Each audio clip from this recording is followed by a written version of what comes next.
Bismillahirrahmanirrahim. Assalamualaikum warahmatullahi wabarakatuh. Sebelumnya perkenalkan, nama saya Muhammad Firdaus Adrasyah. Saya sendiri merupakan mahasiswa dari jurusan Ilmu Komunikasi di Fakultas Dakwah Komunikasi. Baik, dalam kesempatan pada hari ini izinkan saya untuk memberikan sedikit rangkuman materi dalam mata kuliah saya sendiri, yakni mata kuliah Komunikasi Lintas Budaya. Sebelum saya menyampaikan rangkuman materi tersebut, ada baiknya sebelum semuanya dimulai, marilah kita ucapkan basmalah, Bismillahirrahmanirrahim. Berkaitan dengan materi yang pertama, yakni adalah komunikasi, dasar dari komunikasi lintas budaya. Nah, sebelumnya yang perlu kita ketahui, komunikasi adalah suatu interaksi yang terjadi antara satu, dua, atau orang lebih dalam menyampaikan suatu pandangan, gagasan, dan pendapat. Kemudian berkaitan dengan komunikasi, manusia adalah makhluk sosial yang selalu berkomunikasi, yang selalu berinteraksi. Bahkan manusia adalah makhluk sosial yang saling membutuhkan antara satu dengan yang lainnya. Kemudian budaya adalah sesuatu yang telah melekat dari kita saat kita lahir hingga tumbuh menjadi orang dewasa. Kemudian budaya juga memberikan warna bagi kehidupan manusia yang ada di dunia. Indonesia sendiri merupakan negara yang memiliki suatu budaya yang sangat beragam dan sangat bermacam-macam. Kemudian Indonesia sendiri memiliki keberagaman budaya sehingga timbullah beberapa semboyan yang diantaranya adalah Bhinneka Tunggal Ika. Walaupun berbeda-beda budaya, tetapi tetap satu. Berkaitan dengan mata kuliah tersebut dan komunikasi lintas budaya. Jadi komunikasi lintas budaya adalah suatu interaksi yang dilakukan antara satu individu dengan sekelompok manusia lainnya yang saling bekerjasama, yang saling mencapai tujuan bersama untuk mencapai sebuah budaya. Kemudian kebudayaan sendiri juga membuat dengan adanya berbeda-beda, kemudian dengan adanya suku, ras, dan etnis yang berbeda juga menyebabkan seluruh perbedaan tersebut menjadi lebih indah. Kemudian berkaitan dengan beberapa konsep dasar dari komunikasi antar budaya ini, yang pertama adalah rasisme, etnosentrisme, kemudian ada beberapa lainnya, dan sehingga menyebabkan komunikasi lintas budaya tersebut dapat berjalan secara efektif. Baik, berkaitan dengan materi yang kedua, berkaitan tentang alasan mengapa mempelajari komunikasi lintas budaya. Yang pertama, ia adalah saling menghormati dan menghargai dengan keberagaman budaya yang berbeda di Indonesia.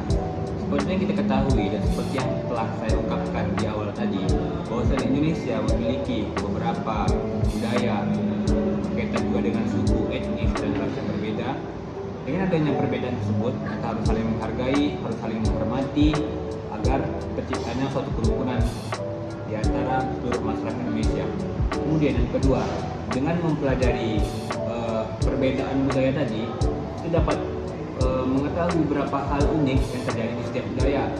Mungkin seperti contohnya di budaya orang Minang, itu budaya yang sangat terkenal adalah di mana di suatu suku di daerah Pariaman bahwasanya lelaki jika menikah nanti dengan seorang perempuan, maka yang dibeli adalah seorang laki-laki. Dan biasanya, dan dapat kita temukan, biasanya budaya yang terjadi adalah seorang perempuan yang akan dibeli oleh seorang laki. Tetapi tidak dengan di budaya Pariaman, bahwasanya lelakilah yang dibeli oleh seorang perempuan yang akan dinikahinya. Kemudian yang ketiga, dapat kita saksikan bahwasanya dengan keberagaman di dunia ini, dengan saling menghormati dan menghargai tadi juga menciptakan suatunya kerukunan yang menimbulkan di antara seluruh masyarakat dan elemen yang ada di Indonesia ini dapat meningkatkan persatuan dan persatuannya, sehingga tidak ada lagi terjadi yang namanya itu rasisme, kemudian beberapa hal lainnya yang menyebabkan hubungan di antara satu masyarakat dan masyarakat lainnya menjadi rusak. Baik, untuk materi selanjutnya adalah pesan verbal dalam komunikasi antar budaya. Manusia selalu dikelilingi oleh bahasa, sebab manusia selalu berinteraksi terhadap antara manusia dan manusia lainnya. Sedangkan verbal adalah sesuatu yang keluar dari mulut manusia berkaitan dengan ucapan, perkataan. Nah, melalui verbal tersebut, manusia dapat mengucapkan beberapa bahasa dan budaya yang dimiliki oleh setiap budaya. Mungkin misalnya berkaitan dengan yang pertama, yakni adalah verbal vokal. Verbal vokal ini adalah suatu rangkaian seperti kata atau kalimat yang terlontar dari suatu manusia yang menyampaikan suatu keberagaman terhadap daerah budaya yang dia miliki. Kemudian yang kedua adalah verbal visual. Verbal visual sendiri adalah suatu yang berkaitan dengan manusia, kemudian didengarkan langsung oleh bagian panca indera telinga. Nah, untuk yang selanjutnya adalah verbal vokal visual. Selain manusia juga mengungkapkan beberapa kata dan kalimat berkaitan dengan budaya, manusia secara langsung atau secara aktif juga mendengarkan beberapa penyampaian yang diberikan oleh manusia lainnya. Nah, jadi verbal merupakan suatu yang selalu berkaitan dengan budaya. Jadi tidak heran makanya kalau misalnya manusia selalu dikelilingi oleh beberapa budaya, terutama dalam suatu bahasa. Nah, baik, untuk materi selanjutnya adalah materi yang ketiga. Materi yang ketiga ini berkaitan dengan nilai dan norma budaya dalam komunikasi antar budaya. Seperti yang kita ketahui, nilai dan budaya selalu melekat dalam setiap budaya.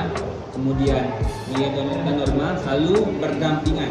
Nah, seperti yang kita ketahui, norma adalah suatu aturan yang selalu mengikat tingkah laku, aktivitas dan kegiatan manusia dalam menentukan aturan untuk bersikap dan bersifat di dalam suatu wilayah. Biasanya norma dibentuk untuk mengatur tingkah laku manusia agar tidak semena-mena terhadap makhluk hidup yang ada di dunia. Kemudian berkaitan dengan interpretasi budaya, seperti yang kita ketahui, budaya sendiri berkaitan dengan beberapa hal. Yang pertama adalah budaya material.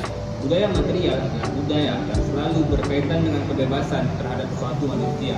Kemudian melalui budaya material tersebut ada beberapa hal yang perlu kita ketahui. Yang pertama adalah dengan adanya budaya material terciptalah suatu budaya, yang mana budaya tersebut selalu berkaitan dengan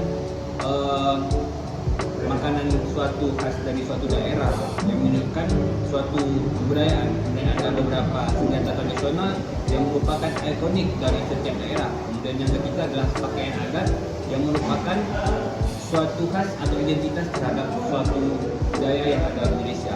Kemudian berkaitan dengan budaya non material. Budaya non material adalah suatu budaya yang berkaitan dengan suatu kepercayaan. Nah, pastinya kepercayaan tersebut juga selalu melekat dan berkaitan dengan beberapa kegiatan yang selalu berkaitan terhadap budaya. Nah, misalnya itu contoh suatu budaya yang ada di Melayu sendiri untuk menyambut bulan Ramadan.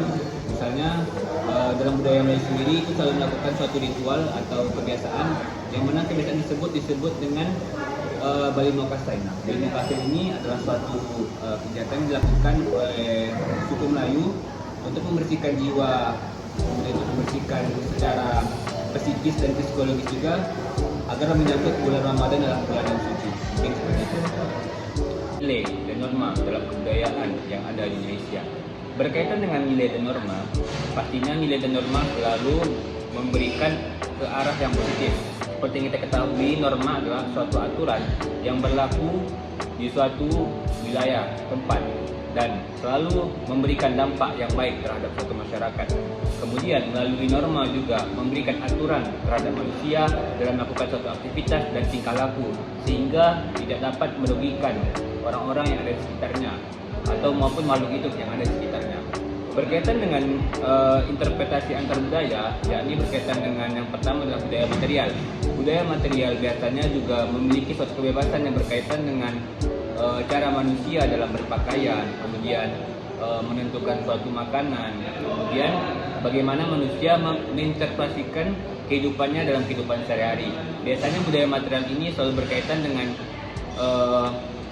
makanan dari suatu daerah yang memiliki suatu khas rasa, kemudian juga dengan berkaitan dengan pakaian adat yang ada di suatu daerah, kemudian juga berkaitan dengan senjata atau alat tradisional yang ada di berbagai daerah. Kemudian jika berbicara tentang budaya dan non-material, budaya dan material ini sendiri juga memiliki suatu ragam yang sangat berbeda-beda. Yang pertama berkaitan dengan kepercayaan. Nah, dalam kepercayaan sendiri pun selalu memberikan suatu kepercayaan atau upacara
kemudian juga